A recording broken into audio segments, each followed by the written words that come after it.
First, you have some time to look at questions 1 to 6.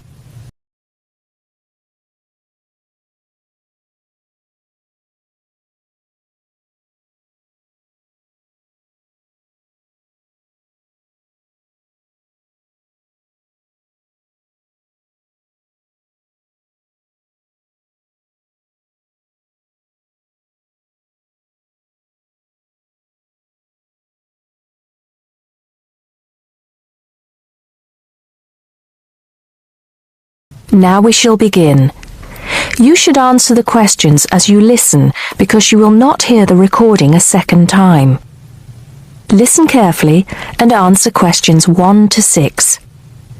Hello, Jaon. I'm glad you could come. Hello, Peter. What's up? Is something the matter? No, everything's fine. It sounded urgent on the phone. Did it? It's just that I've had this idea and I wanted to see how soon we could get it off the ground.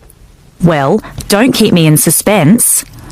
You know they're planning to close down the local clinic. It was in the newspaper yesterday, but most people have actually known for some time. Well, I thought we should do something about it. What did you have in mind? I thought we could organise a charity event and donate the money to the clinic. I know it doesn't sound like much, but it will show the local council how we feel and that we mean business. That'll take quite a lot of organising. Why don't we just hold a protest outside the town hall? A protest would take just as much organisation as an event like this. Besides, I think fewer people would turn up. A village fair or something like that would attract more people and get money for the clinic. People are more generous when they're enjoying themselves. OK then, it sounds good to me. How do we start? First, we put our heads together and come up with a list of people who'll be willing to help and people who can provide us with some of the things we need. For example, we might need a caterer to provide refreshments, a rock band for entertainment, tents and so on. Then, we do a lot of telephoning around and try to get everybody together at the same time in the same place. Sounds like a lot of work to me. But that's only the beginning. First things first, though. Let's decide now on who to get to the initial meeting and where and when to hold it. Fine. Well, the village hall would be the best place to have the meeting. It's not as big as the youth club, but it's warmer. There'll be no problem getting permission to use it. But I suppose it depends on how many people we invite. We don't want too many, otherwise the meeting will go on too long and nothing will get decided. But the village hall is a good idea. It's more official than having it in someone's living room. How many? 6 or 8 people to start with? 10 at the most? OK, now we have to decide on a suitable day and time. Suitable to everybody, I mean. A Saturday or Sunday would seem to be the best choice because people aren't at work on those days. But they may not like the idea of giving up a part of their weekend for a meeting. Unless we persuade them it's for a good cause, or that it's to their advantage, and that it'll all be a lot of fun. We'll provide refreshments, of course. What if some don't want to give up their weekend? Then we'll give them an alternative. Say, one evening in the week after everybody's finished work. We'll see which is the most acceptable to them, then book the hall. I can do the refreshments for the meeting. I'll get Darren and Maggie to help me. I'm sure they'll be more than willing. Before you hear the rest of the conversation, you have some time to look at questions 7 to 10.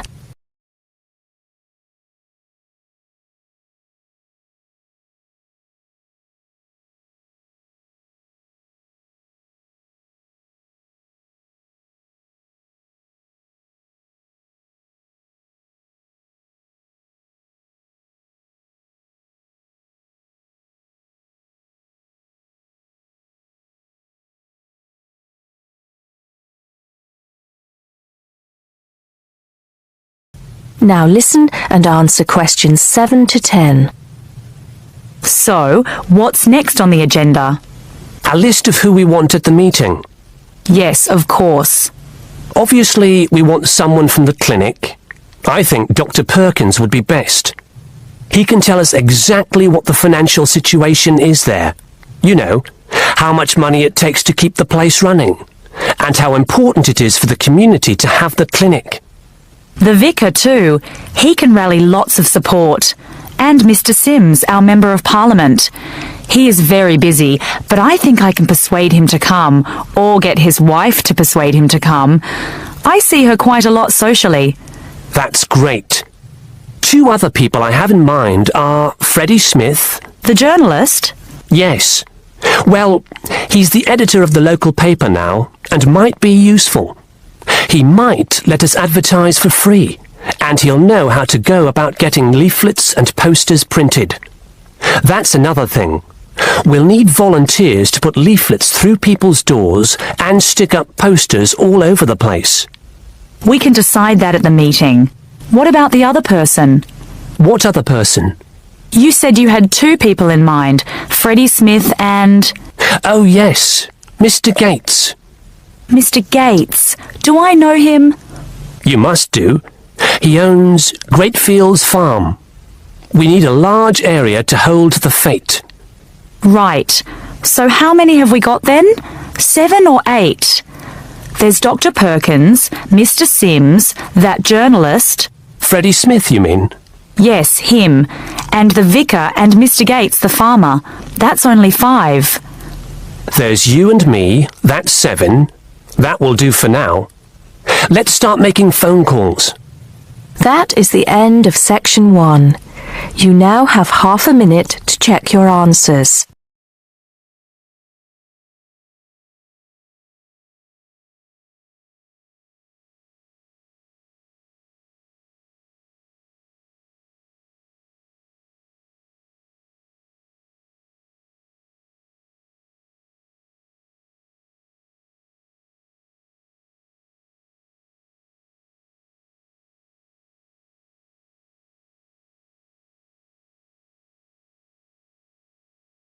Part 2. First, you have some time to look at questions 11 to 15.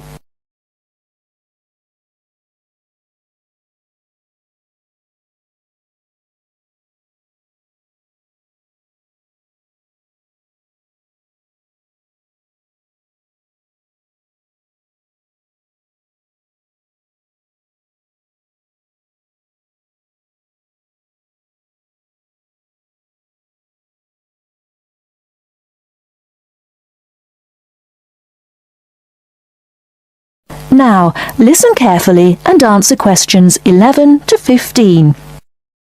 Thank you very much for inviting me here today. I understand that you all own your own home, and some of you may be interested in buying additional property here in the city, so I hope you will find the information I am going to share with you useful and informative. I'm going to talk about the situation with property here in the city. The city centre of any area is obviously going to have the highest prices, and as more and more people are competing for houses in this area, both renting and buying are becoming increasingly difficult. It is most people's dream to one day own their own house. House ownership gives us a feeling of having achieved something, and we can see clearly what we have worked so hard for all our lives. It can give us a sense of security for our old age, and a knowledge that we will hopefully have something to pass on to our children. However, buying a house, particularly for first-time buyers, is becoming more and more difficult, not only due to increasing prices, but also because of the need for a substantial deposit. For younger people, buying their first home is very difficult and often impossible. Young couples who cannot get the deposit together need to rent for a long time and sometimes forever. While traditionally homes near the centre of the city have been the most desirable, people are now looking further afield. This has happened for a number of reasons, the main one being that our style of work is changing, along with that of other countries such as the USA. In certain professions, for example sales and computing, it is no longer necessary for people to be based in an office full-time. More and more people are beginning to work from home, which means they can avoid the hustle and bustle of rush hour traffic jams into work and have more freedom to choose to live in a more rural and peaceful location. My company deals with finding property for both purchasers and renters in the city area. One of my main roles within the company is to find investment properties for people who wish to plan ahead for their future. Before you hear the rest of the talk, you have some time to look at questions 16 to 20.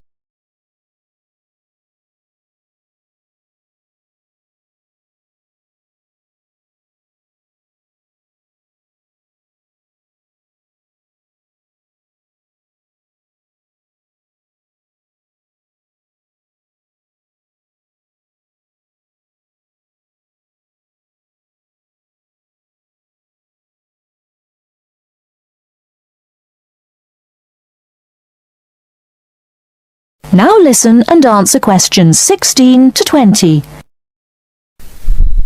An investment property is usually at the cheaper end of the market.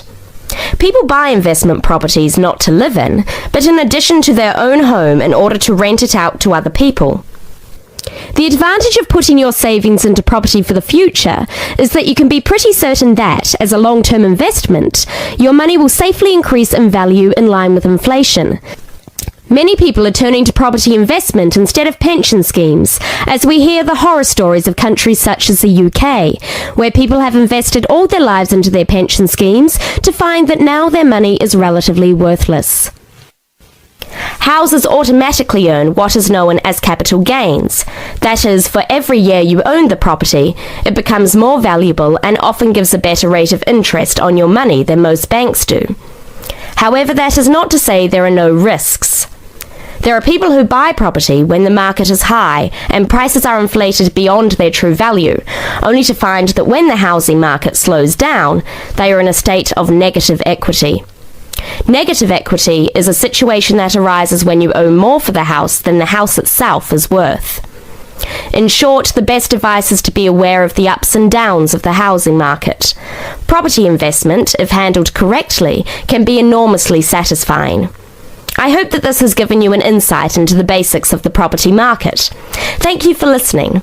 Please raise your hand if you have any questions and I will try to be of assistance. That is the end of part 2. You now have half a minute to check your answers.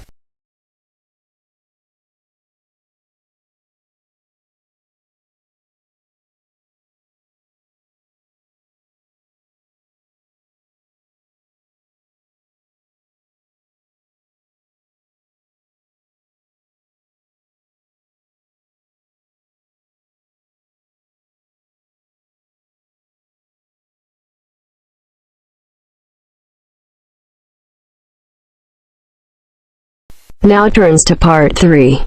Part 3. We'll hear two business studies students, Evelyn and Mark, preparing for a seminar presentation. Before you hear the conversation, you have some time to look at questions 21 to 25.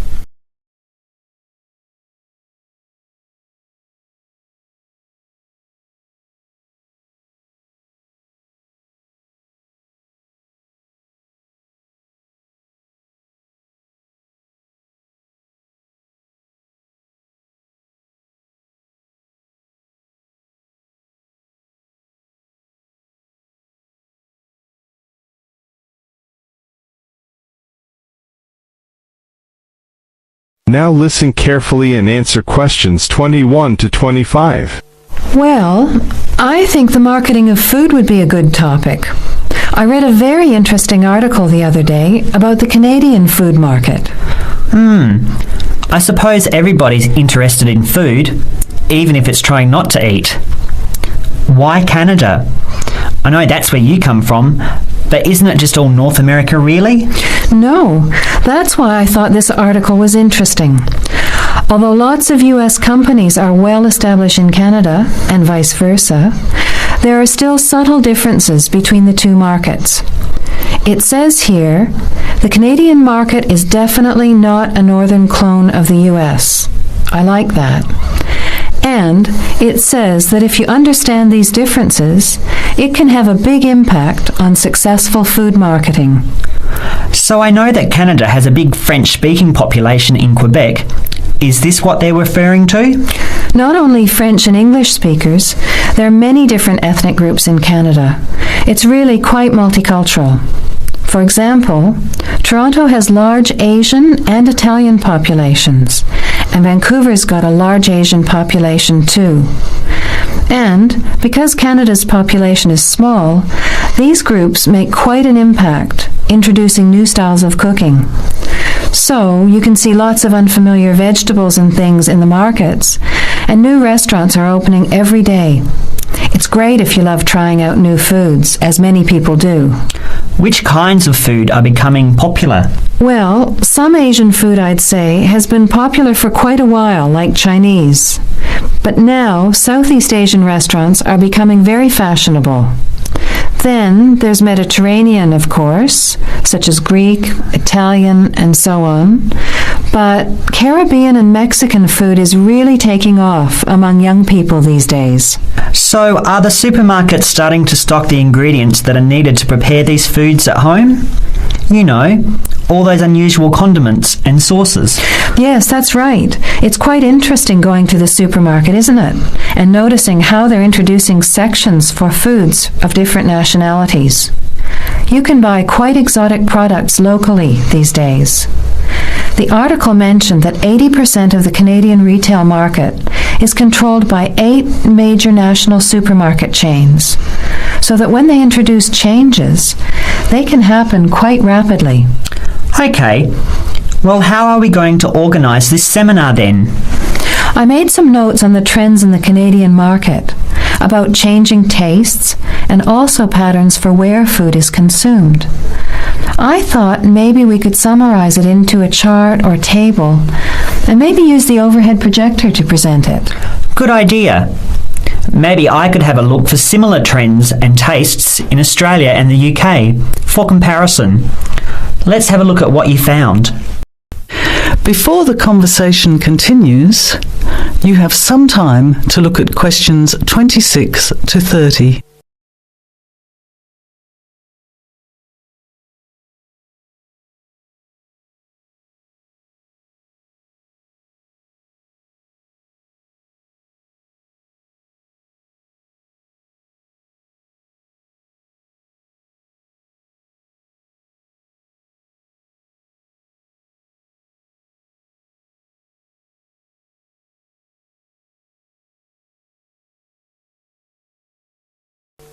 Now, as the conversation continues, answer questions 26 to 30.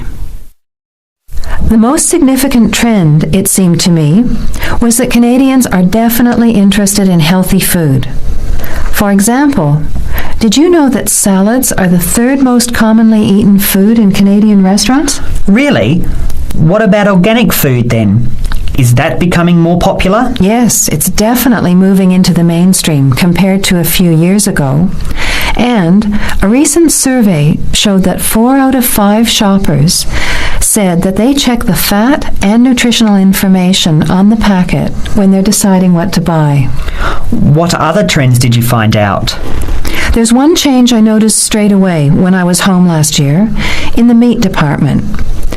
You know, here the meat packaging says rump steak or 4-quarter chops and so on.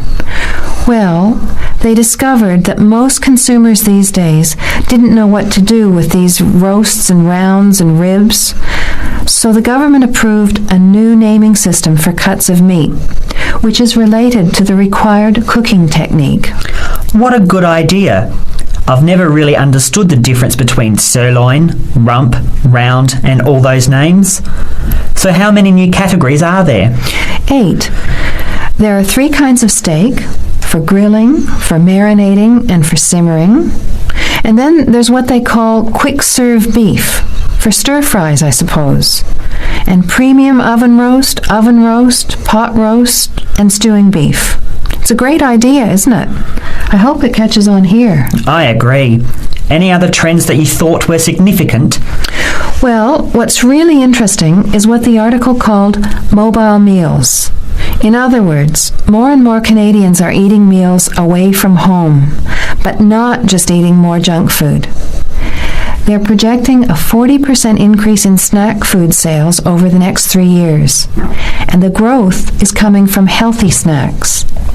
You know, the ones that have less cholesterol and fat, such as muesli bars, health food bars, and those types of products.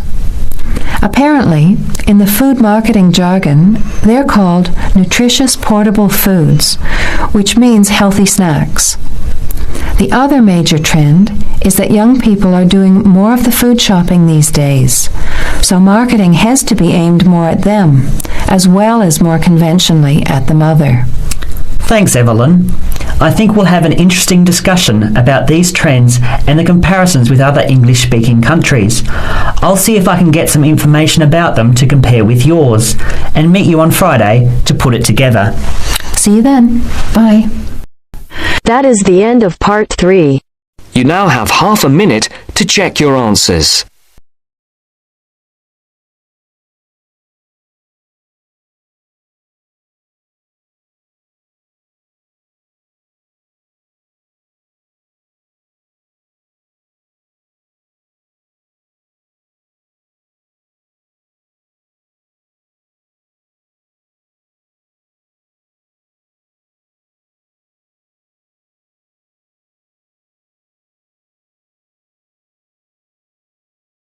Part 4.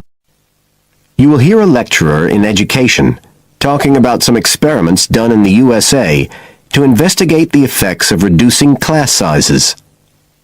First, you have some time to look at questions 31 to 40.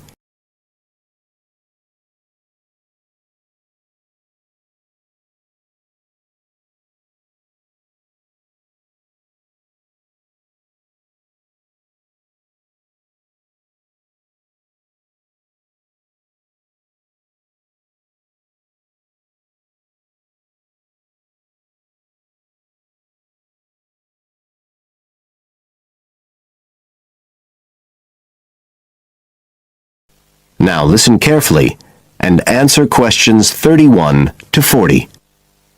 All over the world, there are passionate arguments going on about how educational systems can be improved. And of all the ideas for improving education, few are as simple or attractive as reducing the number of pupils per teacher. It seems like common sense. But do these ideas have any theoretical basis? Today, I want to look at the situation in the USA and at some of the research that has been done here in America on the effects of reducing class sizes.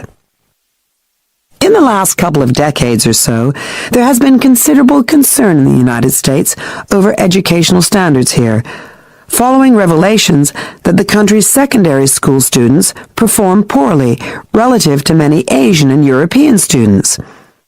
In addition, statistics have shown that students in the nation's lower-income schools in the urban areas have achievement levels far below those of middle-class and upper-middle-class schools.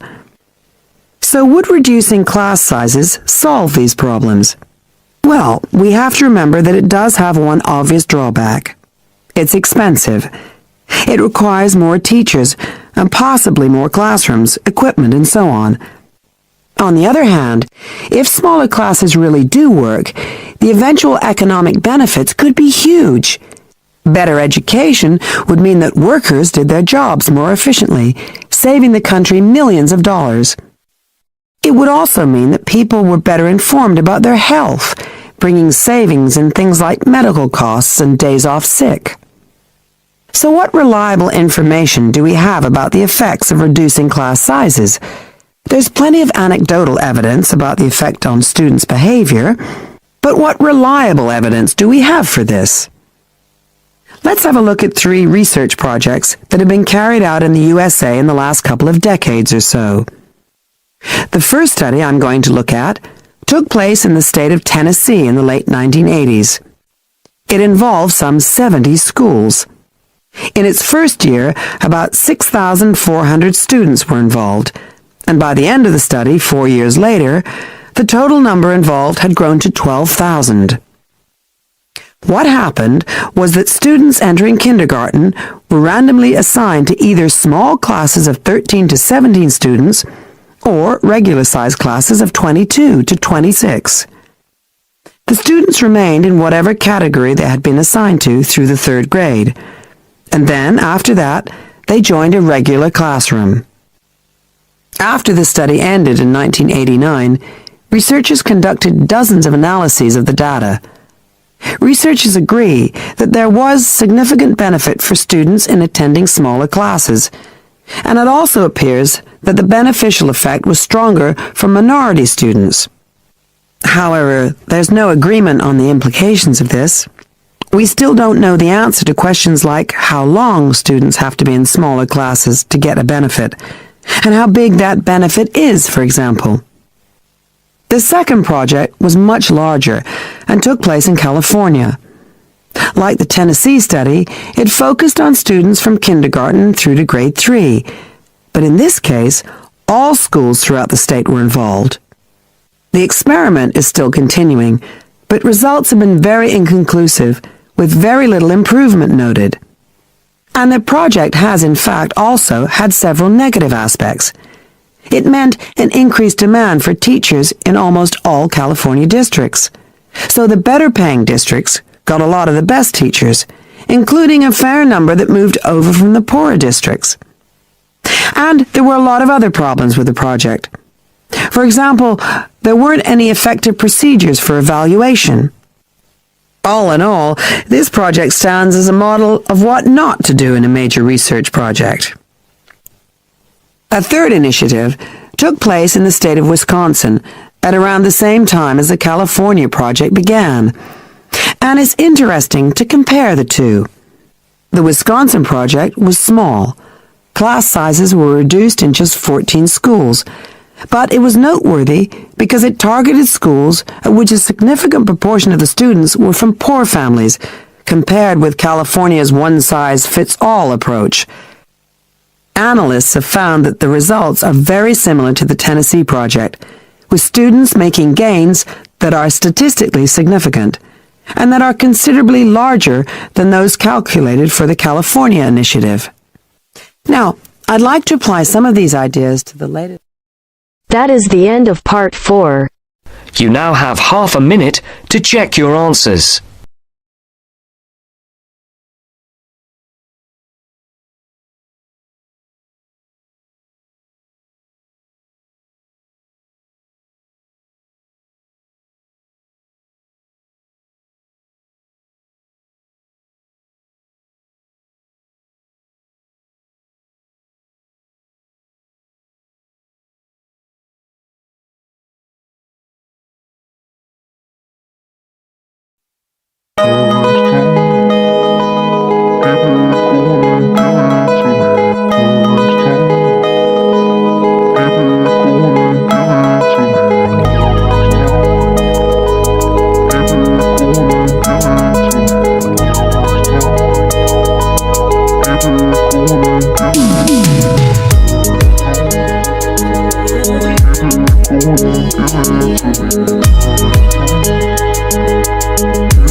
Give it to